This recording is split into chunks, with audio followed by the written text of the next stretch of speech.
कहानी का आगाज होता है 1940 के इटली से, जब देश तृतीय विश्व युद्ध में शामिल होता है। वहीं हम मिलते हैं एक 12 साल के बालक से जिसका नाम है रेनातो। उसके पिता उसे साइकिल खरीदवाने बाजार ले जाते हैं। साइकिल मिलते ही रेनातो टहलने निकल पड़ता है और पहुंचता है अपने दोस्तों के पास। दोस्त उसकी साइकिल देखकर बहुत उत्साहित होते हैं। तभी एक लड़का कहता है, वो आ रही है, बैठ जाओ। सभी फौरन बैठ जाते हैं। रेनातो हैरान से ही उसी की बात सुनता है और सोचता है ये किसकी बात कर रही है। उसी वक्त वहां से गुजरती है टाउन हॉल की सबसे हसीन महिला जिसका नाम है मलेना। रेनातो की नजर उस पर ही टिक जाती है। वो मानो सम्मोहित हो जाता है। उसकी आंखें मलेना पर ही टिकी रहती है। इसके बाद वो अपने दोस्तों के संग साइकिल उठाकर मलेना के पीछे निकल पड़ता है। मलेना के पिता एक स्कूल में पढ़ाते हैं और उन्हें सुनने की क्षमता नहीं होती। रेनातो और उसके दोस्त भी उसी स्कूल में पढ़ते हैं। मलेना की शादी हो चुकी होती है, मगर उसका पति आर्मी में होने के कारण अधिकतर बाहर ही रहता है। मलेना की सुंदरता ऐसी होती है कि शहर के हर पुरुष की नजर उसी पर टिकी होती है। एक नजर पाने को सब बेकरार हो रहते हैं, पर औरतें उसकी जलती है और उसकी तरह बनना चाहती है।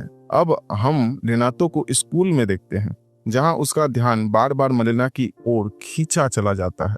पढ़ाई में मन नहीं लगा पाता। स्कूल खत्म होते ही रेनातो साइकिल लेकर मलेना के घर जाते हैं और बैठ जाता है उसके सामने। वो सड़क पार से उसे देखने लगता है।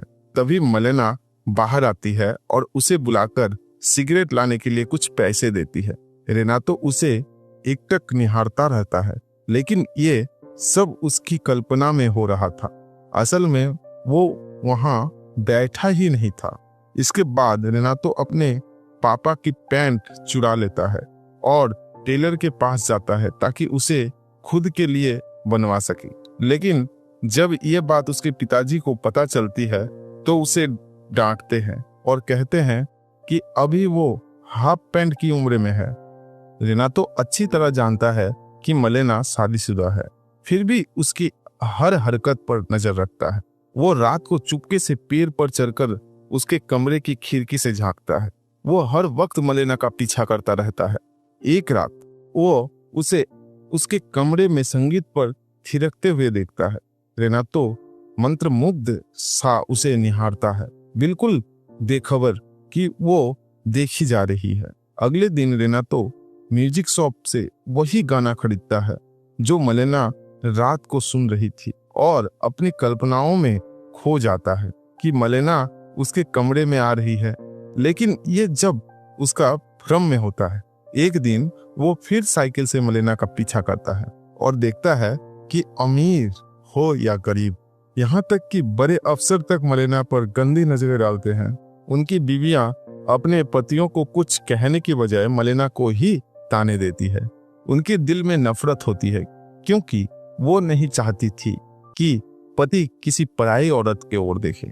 मलेना कभी पलटकर जवाब नहीं देती। वो चुपचाप रहती है और अपने पति के प्रति वफादार बनी रहती। वो रोज अपने पिता के घर जाती है क्योंकि वे अब बूढ़े हो चुके हैं और बीमार भी रहते। रेनातो उसका पीछा करते हुए वहां भी पहुंचता है।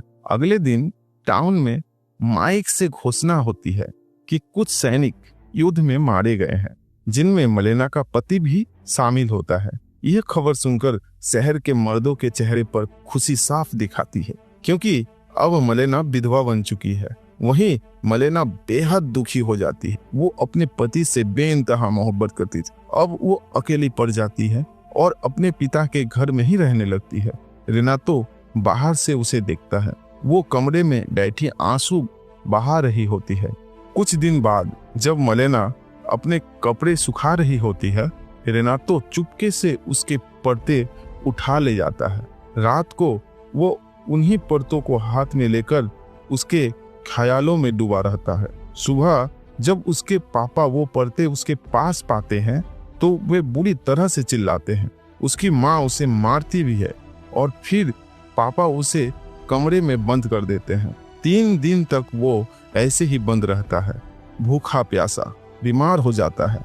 डॉक्टर आता है और कहता है कि खुली हवा और खाना चाहिए। इसके बाद रेनातो फिर साइकिल लेकर निकल पड़ता है। अब वो देखता है कि टाउन की औरतें मलेना के बारे में अफवाहें फैला रही है। कुछ मर्द भी उसके चरित्र पर सवाल उठा रहे हैं, मगर रेनातो जानता है कि वो वैसी नहीं है। फिर स्कूल में मलेना के पिता को एक चिट्ठी मिलती है जिसमें लिखा होता है कि तुम्हारी बेटी शराफत की मिसाल नहीं रही। ये सुनकर वो क्रोधित हो जाते हैं और अपनी बेटी को घर से निकाल देते हैं। मलेना फिर से अपने पुराने घर में रहने लगती है। एक रात रेनातो खिड़की से झांकता है और देखता है कि मलेना का एक अफसर संग रिश्ता है। उसे ये देखकर बहुत दुख होता है। जब अफसर बाहर आता है तो एक डेंटिस्ट उस पर हमला करता है, क्योंकि वो भी मलेना को चाहता था। डेंटिस्ट की पत्नी पुलिस लेकर पहुंचती है और मलेना पर केस कर देती है। ये खबर आग की तरह फैल जाती है। मलेना जब तक एक वकील के पास जाती है जो उसका फायदा उठाना चाहता है, इसलिए उसका केस ले लेता है। कोर्ट में वो वकील कहता है कि मलेना का डेंटिस्ट या अफसर से कोई ताल्लुक नहीं। वो केस जीत जाता है। फिर वकील फीस लेने मलेना के घर आता है और मलेना से अपना मतलब निकाल लेता है। रेनातो सब चुपचाप देख रहा होता है। तभी वो पेड़ से गिरता है और उसका हाथ टूट जाता है।